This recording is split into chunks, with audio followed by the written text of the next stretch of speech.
કરીએ તો ગીર સોમનાથમાં પદાધિકારીઓ અને અધિકારીઓ વચ્ચે ટકરાવ, કોડીનાર પીએચસીની નવી મશીનરીના લોકાર્પણ અંગે ટકરાવ, આમંત્રણ વગર કોડીનાર તાલુકા પંચાયત પ્રમુખ જીતુ પરમારે કરી દીધું લોકાર્પણ. વહીવટીતંત્ર દ્વારા લોકાર્પણ માટે સાંસદ ધારાસભ્યોને કરાયા હતા આમંત્રિત. આમંત્રણ પત્રિકામાં તાલુકા પંચાયતના પ્રમુખનું નામ ગાયબ. જીતુ પરમારનું નામ ન હોવાથી સ્થાનિક રાજકારણમાં ગરમાવો છે. કલેક્ટર લોકાર્પણ કરે તે પહેલા તાલુકા પંચાયતના પ્રમુખે લોકાર્પણ કરી દીધું. પીએચસી પર લેબમાં ટીબીના નવા સાધનો આવ્યા હતા. પૂર્વ સાંસદ દિનુ સોલંકીની ઉપસ્થિતિમાં કરાયું લોકાર્પણ. તો આપણે જણાવી દઈએ કે ગીર સોમનાથમાં પદાધિકારીઓ અને અધિકારીઓ વચ્ચે ટકરાવ છે. કોડીનાર પીએચસીની નવી મશીનરીના લોકાર્પણ અંગે ટકરાવ, આમંત્રણ વગર કોડીનાર તાલુકા પંચાયત પ્રમુખ જીતુ પરમારે કરી દીધું લોકાર્પણ. મૂળભૂત રીતે તો સામૂહિક આરોગ્ય કેન્દ્ર કોડીનારની અંદર ટીબીનું એક ટ્રુનાટ મશીનનું લોકાર્પણ કરવાનું હતું, જે સરકારશ્રીની ગ્રાન્ટમાંથી આવેલું છે. અને સરકારશ્રીમાંથી પરિપત્ર છે કે જે પણ કોઈ પદાધિકારીઓ હોય એને આમંત્રિત કરવા અને એમના હાથે લોકાર્પણ કરવું. પણ અહીંના અમારા સંગઠનમાં તો ચલો બોલાવી નહીં તો ચાલે, પણ સંગઠનમાંથી જે ભાજપની પાકમાંથી ચૂંટાયેલા પ્રમુખશ્રીઓ છે એમાંથી કોઈને પણ સૂચના આપવામાં નથી આવી કે તમે આ કોઈ કાર્યક્રમની અંદર હાજરી આપજો. કલેક્ટરશ્રી દ્વારા એમના હાથે ડાયરેક્ટ બધીમાં ઓપનિંગ કરી અને લોકાર્પણ કરી નાખવામાં આવે છે. જ્યારે પરિપત્રની અંદર ચોખ્ખું લખેલું છે કે પદાધિકારીઓને આમંત્રિત કરવા અને એમના હાથે લોકાર્પણ કરવું, પણ જે સદંતર એનો જાણે અવમાનના થઈ રહ્યું એવું લાગી રહ્યું છે. તો સાંભળ્યું તમે, આ ગીર સોમનાથનો વિવાદ છે જ્યાં પદાધિકારીઓ અને અધિકારીઓ વચ્ચે ટકરાવ. કોડીનાર પીએચસીની નવી મશીનરીના લોકાર્પણ અંગે આખો વિવાદ છેડાયો છે. આમંત્રણ વગર કોડીનાર તાલુકા પંચાયત પ્રમુખ જીતુ પરમારે લોકાર્પણ કરી દીધું. વહીવટીતંત્ર દ્વારા લોકાર્પણ માટે સાંસદ અને ધારાસભ્યોને આમંત્રિત કરાયા હતા. આમંત્રણ પત્રિકામાં તાલુકા પંચાયતના પ્રમુખનું નામ ગાયબ છે. જીતુ પરમારનું નામ ન હોવાથી સ્થાનિક રાજકારણમાં ગરમાવો છે. ત્યારે કલેક્ટર લોકાર્પણ કરે તે પહેલા જ તાલુકા પંચાયતના પ્રમુખે લોકાર્પણ કરી દીધું. સૌથી મોટો સવાલ અહીં એ જ ઉભો થઈ રહ્યો છે કે કલેક્ટર લોકાર્પણ કરે તે પહેલા તાલુકા પંચાયતના પ્રમુખને શું ઉતાવળ હતી? શા માટે લોકાર્પણ કરી દીધું? પીએચસી પર લેબમાં ટીબીના નવા સાધનો આવ્યા હતા અને પૂર્વ સાંસદ દિનુ સોલંકીની ઉપસ્થિતિમાં આ લોકાર્પણ કરી દેવાયું. આ પત્રિકા પણ તમે તમારી ટીવી સ્ક્રીન પર જોઈ રહ્યા છો. વિશેષ ઉપસ્થિતિમાં કોનું નામ છે, મુખ્ય મહેમાન તરીકે કોનું નામ છે, એ તમામ વિગતો આ પત્રિકામાં જોવા મળી રહી છે. પરંતુ અહીં સૌથી અગત્યની એ વાત છે કે કલેક્ટર લોકાર્પણ કરે તે પહેલા જ તાલુકા પંચાયત પ્રમુખે આમંત્રણ વગર જ લોકાર્પણ કરી દીધું. બિન બોલાયે મહેમાન, આમંત્રણ હતું નહીં અને લોકાર્પણ કરી દીધું. પીએચસીની નવી મશીનરીનું આમંત્રણ વગર લોકાર્પણ કરાતા હવે આખો આ વિવાદ છેડાયો છે. ગીર સોમનાથનો આ વિવાદ છે અને હવે અધિકારીઓ અને પદાધિકારીઓ વચ્ચે પણ ટકરાવ શરૂ થયો છે.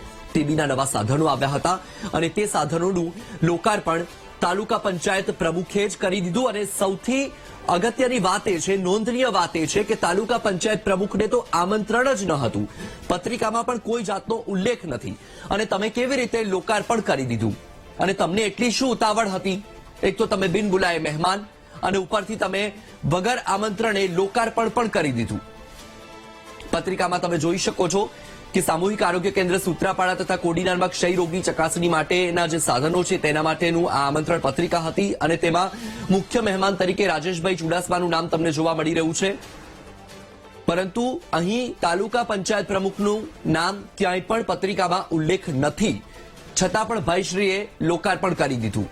સાથે તમે વાંચી શકો છો, મુખ્ય મહેમાન રાજેશભાઈ ચુડાસમા અને માન્ય શ્રીમતી મંજુલાબેનનું નામ અહીં પત્રિકામાં લખવામાં આવ્યું છે. પરંતુ ક્યાંય પણ તમને પત્રિકામાં તાલુકા પંચાયત પ્રમુખનું નામનો ઉલ્લેખ નથી જોવા મળી રહ્યો.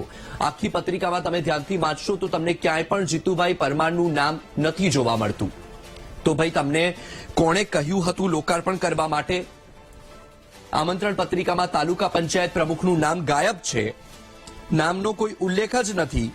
છતાં પણ બિન બોલાયે મહેમાન ત્યાં પહોંચ્યા અને સાથે નવાઈની વાત તો એ છે કે પહોંચ્યા તો પહોંચ્યા પણ સાથે લોકાર્પણ પણ કરી દીધું. અને અગત્યની વાત એ પણ છે કે અગાઉ દિનુ સોલંકીએ કલેક્ટર પર ભ્રષ્ટાચારનો આરોપ પણ લગાવ્યો હતો અને હવે એક તરફ આ ભ્રષ્ટાચારનો આરોપ છે, બીજી તરફ હવે આખો આ વિવાદ છેડાયો છે.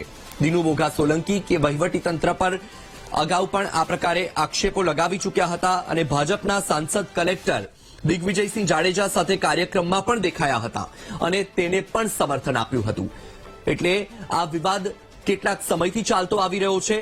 અગાઉ પણ થોડા દિવસ પહેલા જ કલેક્ટર પર ભ્રષ્ટાચારનો આરોપ લગાવવામાં આવ્યો હતો અને ભાજપના સાંસદ કલેક્ટર દિગ્વિજયસિંહ જાડેજા સાથે કાર્યક્રમમાં પણ દેખાયા હતા અને તેને પણ સમર્થન આપ્યું હતું. હવે અગત્યની વાત એ છે કે એક તરફ અહીં કલેક્ટર લોકાર્પણ કરે તે પહેલા તાલુકા પંચાયતના પ્રમુખે લોકાર્પણ કરી દીધું. તે પહેલા કલેક્ટર પર ભ્રષ્ટાચારનો આરોપ પણ લગાવ્યો હતો દિનુ સોલંકીએ અને સાથે ભાજપના સાંસદ કલેક્ટર દિગ્વિજયસિંહ જાડેજા સાથે કાર્યક્રમમાં પણ દેખાયા હતા અને તેને પણ સમર્થન આપ્યું હતું. આખો આ વિવાદ ગીર સોમનાથમાંથી ઉદ્ભવ્યો છે અને હવે અગત્યની વાત એ પણ છે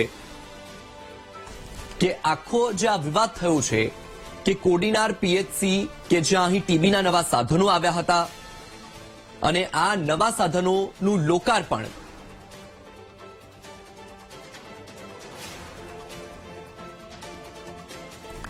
વધુ માહિતી મેળવીએ સંવાદદાતા રોહિત આપણી સાથે ફોન લાઈન પર જોડાયા છે. રોહિત, આખો આ વિવાદ છેડાયો છે ગીર સોમનાથમાં અને જીતુ પરમાર કે જેમનું કોઈ નામનો ઉલ્લેખ નથી પત્રિકામાં અને લોકાર્પણ કરી દીધું. આખા વિવાદને લઈને સૌથી પહેલા તો વિગતસર માહિતી.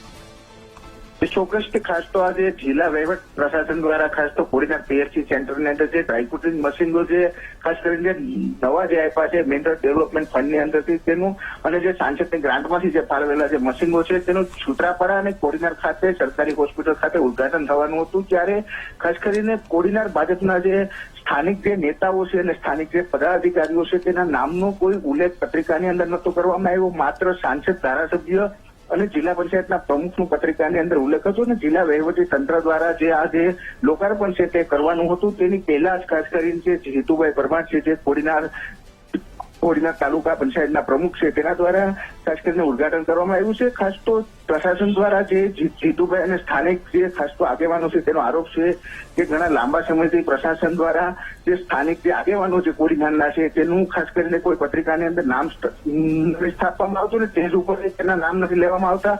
તેને લઈને જે સ્થાનિક જે પ્રશાસન છે તેની વિરુદ્ધમાં ખાસ તો આ લોકોએ આજે ઉદઘાટન કર્યું છે.